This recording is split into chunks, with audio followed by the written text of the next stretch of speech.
जजेस की तैनातियों की बात करते हैं। 3 जजेस को तैनात किया है और इसे चीफ जस्टिस साहब ने भी खुश आइन करार दिया है, लेकिन वुकला इससे नाखुश नजर आ रहे हैं। अगर आइन के तहत ये तैनातियां हुई हैं तो फिर एहतजाज कैसा, क्या रंग देने की कोशिश की जा रही है इसको? देखिए, ये तो होना ही था। जिस किस्म का बिहेवियर था अदालतों का और जिस माइंडसेट के साथ चीज़ें चल रही थी, एक पॉलिटिकल माइंडसेट के तहत जो है एक मखसूस जमात को जो है वो जिस तरह से फ़ायदा पहुंच रहा था, उसका नतीजा यकीनी तौर पर यही था। जिस तरह का जुडिशल एक्टिविज़म हमने साकिब निसार साहब के दौर में देखा या उसके बाद बंदयाल साहब के दौर में देखा, और फिर जिस तरह से बहुत सारे जो फ़ैसले हैं जिसमें आइन की जिस तरह से तशरीह की गई, उसका फ़ायदा यकीनी तौर पर एक पॉलिटिकल जमात को पहुँचाने की कोशिश की गई। तो जब जजेस एक माइंडसेट के साथ अदालतों में बैठेंगे, उनके फ़ैसले जो है कंप्रोमाइज़ होंगे, तो जब तक अदालतों के पास इख्तियार था वो अपना इख्तियार इस्तेमाल करते रहे, और उसके बाद फिर अब एग्जेक्टिव ने जो है वो यकीनी तौर पर अपना इख्तियार इस्तेमाल किया है। पहले उन्होंने 26वीं तरमीम की जिसके तहत सुप्रीम कोर्ट में तब्दीलियाँ आई, और अब इस्लामाबाद हाई कोर्ट के हवाले से ऑलरेडी एक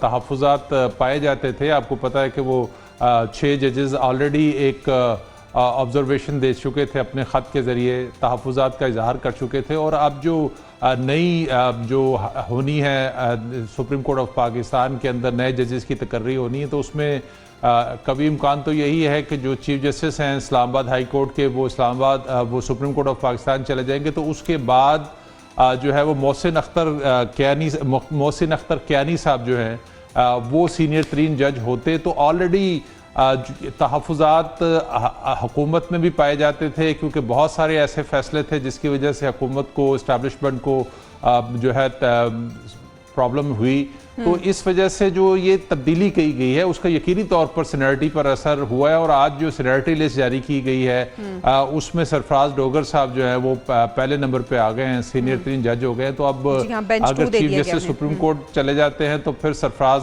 डोगर साहब जो है उनके लिए रास्ता आसान हो गया कि वो चीफ जस्टिस ऑफ पाकिस्तान जो है वो बन सकते हैं। तो ये जिसे कहते हैं कि हर चीज का एक रद्दमल, ये रद्दमल के तौर पर एग्जीक्यूटिव की तरफ से ये सारा कुछ नजर आ रहा है। वो रद्दमल के तौर पे आपको लग रहा है कि ये सब कुछ हो रहा है। नसीब आगा साहब, आपको भी ये लग रहा है कि रद्दमल पे ये सब कुछ हो रहा है? बेशक आइन के आर्टिकल के तहत ये काम हो रहा है, लेकिन अब जैसे कि बात हम कर रहे थे कि जस्टिस सरफराज डोगर साहब, उन्हें बेंच 2 दे दिया गया है, और जस्टिस मोहसिन अख्तर कियानी जिनके पास सीनियर प्योनी जज का ओहदा था, बेंच 2 था, मगर अब उन्हें बेंच 3 में शिफ्ट कर दिया गया है।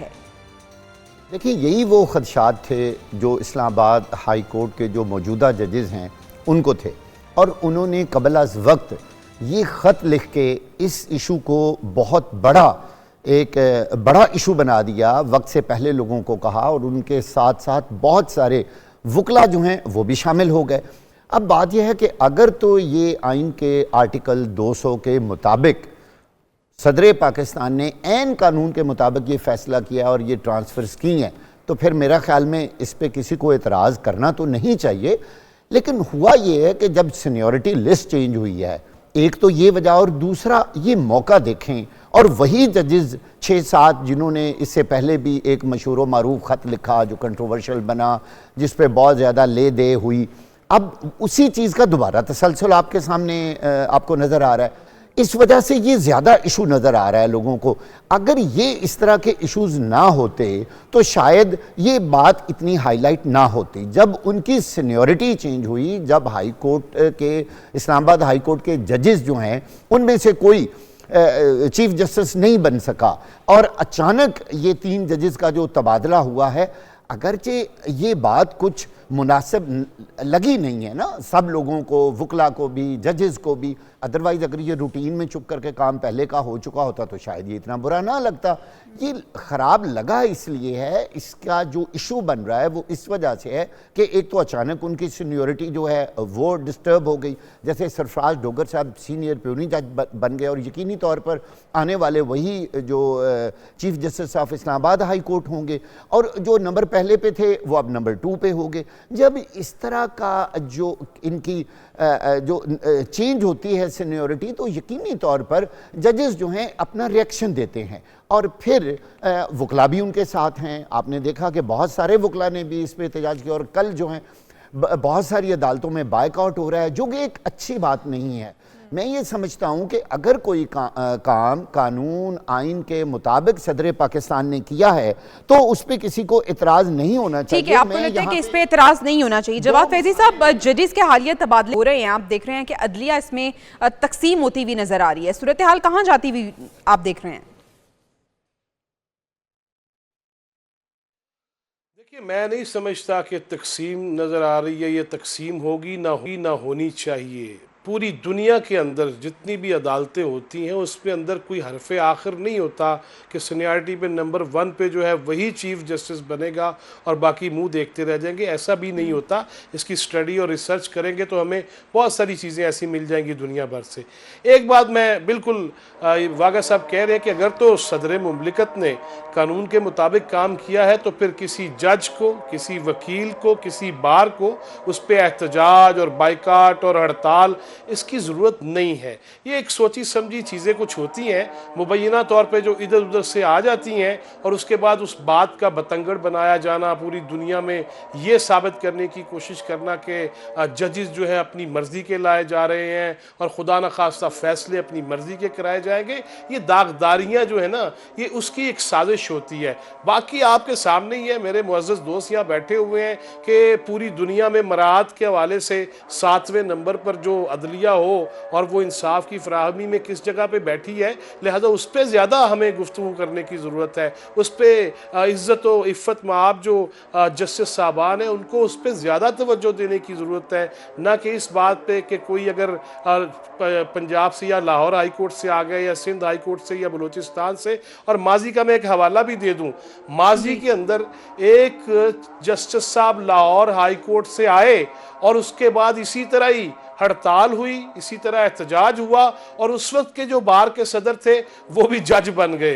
अब वो कौन है, इसको आप ढूंढिएगा ज़रा कि वो इस वक्त किस ओहदे पे मुतमक्कन है और अब दोबारा से ये क्यों हड़ताल हो रही है। इस पे तफसील से गौर करने की ज़रूरत है कि अब भी मौजूदा जो चीफ जस्टिस हैं उनकी जब ट्रांसफ़र हुई और उसके बाद किसने वो हड़ताल करवाई थी और कैसे जस्टिस बन गए थे, ये मैं उस तरफ जाना नहीं चाहता नाम लेके।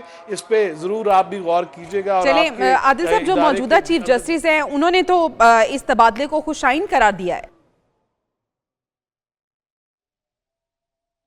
देखिए, इसमें जो सबसे इम्पोर्टेंट है, जो आर्टिकल 200 का जो उसकी रूह है कि वो जो कंसेंसस चाहिए, यानी कि चीफ जस्टिस ऑफ पाकिस्तान का और मुतलका चीफ जस्टिस का और सदर ममलिकत का जो एक कंसेंसस डेवलप होना चाहिए था, वो आइन की रूह से तो वो सारे मामला उसके तकाजे पूरे किए गए हैं। और आज चीफ जस्टिस ऑफ पाकिस्तान ने इसको इंडोर्स भी कर दिया है और उन्होंने कहा कि ये रवायत जो है वो चलती रहनी चाहिए, सिर्फ अब नहीं, मुस्तकबिल में भी इस तरह जजों के तबादले होने चाहिए।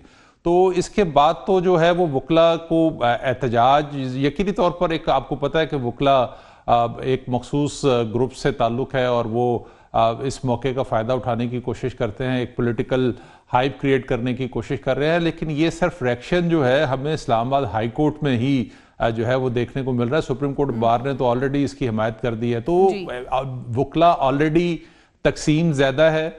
जो हुकूमत के करीब तरीन समझे वाला जो माइंड सेट है वो वकला का, वो इस प्रोटेस्ट का हिस्सा नहीं है और यकीनी तौर पर वो वकला जो है वो अक्सरियत में भी है। दूसरी चीज़ ये है कि जजेस को भी अपने फैसलों से देखना चाहिए और गौर करना चाहिए कि ऐसी अदलिया की तरफ से कौन सी जो है वो गलतियां हुई हैं जिसकी वजह से जो है वो दो इदारे जो हैं, एग्जेक्टिव और अदलिया जो है वो आमने सामने खड़े हुए। बदकिस्मती से माजी में हमने देखा तो जो पावर का तवाज़ुन है वो कुछ और होता था, इस्टेब्लिशमेंट का पलड़ा जो है वो हमेशा अदलिया की तरफ होता था। तो इसलिए हमने हमेशा अदलिया को ताकतवर देखा और एग्जेक्टिव हमेशा जो है वहाँ पर सरनगू होते देखी। अब थोड़ी सी चूँकि पावर शिफ्ट हो चुकी है, इस्टेब्लिशमेंट का पलड़ा जो है वो हुकूमत की तरफ ज़्यादा है, तो इसलिए बहुत सारे ऐसे फैसले जो हो रहे हैं जो माजी में जिनकी मिसालें हमें नजर नहीं आती थी। पहले हमें का पलड़ा हुकूमत की तरफ है तो हुकूमत का पलड़ा भारी है।